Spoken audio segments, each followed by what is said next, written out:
DooDoo'ism, another view of Timism.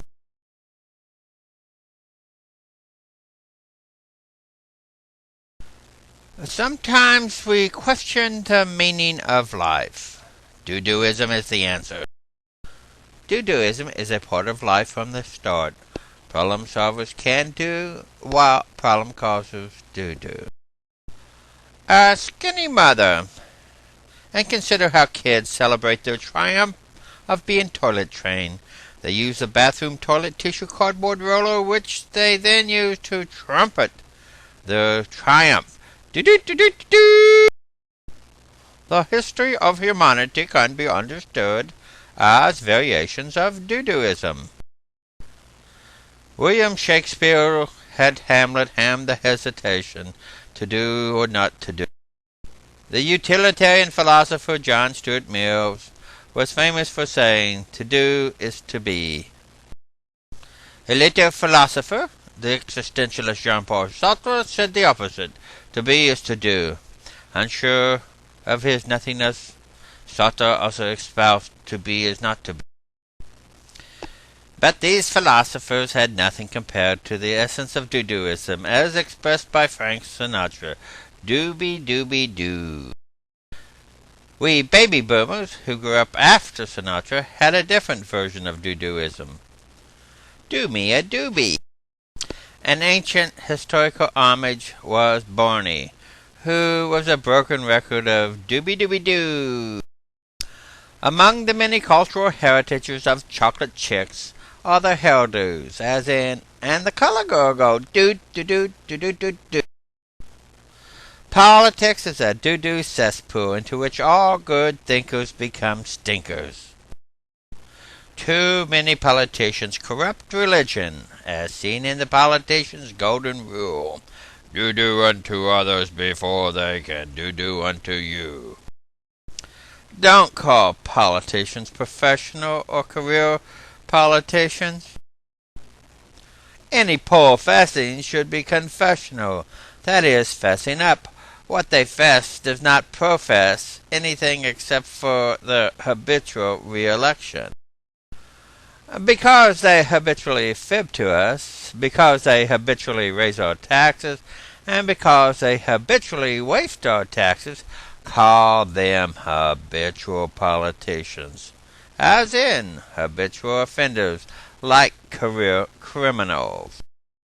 George Tucker Bush and Al Gore are not habitual politicians because their fathers were habitual politicians. They are special. That is, each is a son of a habitual politician. The first President Bush ended the first Gulf War with the warning that if one goes into Baghdad, one will be in deep doo-doo. Like the prodigal son who didn't listen to his wise father, the second President Bush's gut reactions has him in deep doo-doo. Based on the facts, there were no WMDs. Iraq is a faith-based initiative. A real doozy. Doodad didn't complete Junior's Camptown toilet training. While the first President Bush talked about voodoo economics, the second Bush practiced doo-doo economics. The dutiful sons proclaimed trickle-down effects are not financial gold but diaper yellow. In truth, the Bushes are true Respubers, who want wealth to be constipated among their friends. George Tucker Bush's gut reactions are Americans' economic and military bowel movements. His first-term verbal diarrhea has become the medical semantic cousin of flattery and inflation. To wit, his flatulence of bombastic verbiage bores the doo-doo out of us with friends like him who needs enemas. Bipartisanship requires observing the high school joke of how a person with brown eyes is full of doo-doo. What a politician appears to be, and what he really is, can be seen in the analogy of blind men meeting an elephant. The first blind man grabs the trunk and says an elephant is a snake. The second blind man grabs the leg and says an elephant is a tree. The third blind man runs into the side and says the beast is a wall. The fourth grabs the tail. and is drenched in a deluge of deep doo-doo. He yelled, "We've been here before in 1928. An elephant is a Republican." 4 psychiatrists analyzed this writer. The first said he was autistic. The second said he had Asperger's syndrome. The third said he was a comedian wannabe. The fourth, after reading more rants, pontificated, "He's a damn doo-doo devotee." A major religion, Hinduism, has the concept of karma. That is, you are an accumulation of your good and bad deeds. This is DooDoo'ism. Chatty people are doo-dooist. A person comes into the world with a bucket of doo-doo, with which you will go out.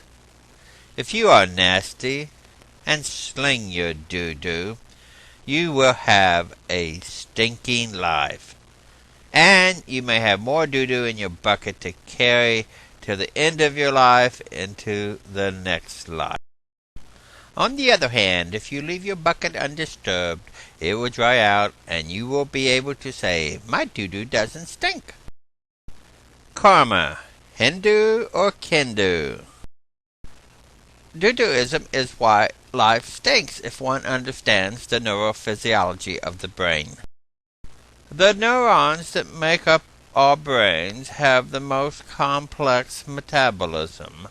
Neurons metabolize neurotransmitters, the most toxic molecules in the body, such as acetylcholine, dopamine, epinephrine, and serotonin. Think about it. A neuron gets agitated and upset. Like a frightened child who loses control of his toilet training, the neuron ejects its cellular waste upon the adjacent neurons. The adjacent irritated neurons respond in kind, and so forth. Why is life sometimes doo-doo? Why does doo-doo happen?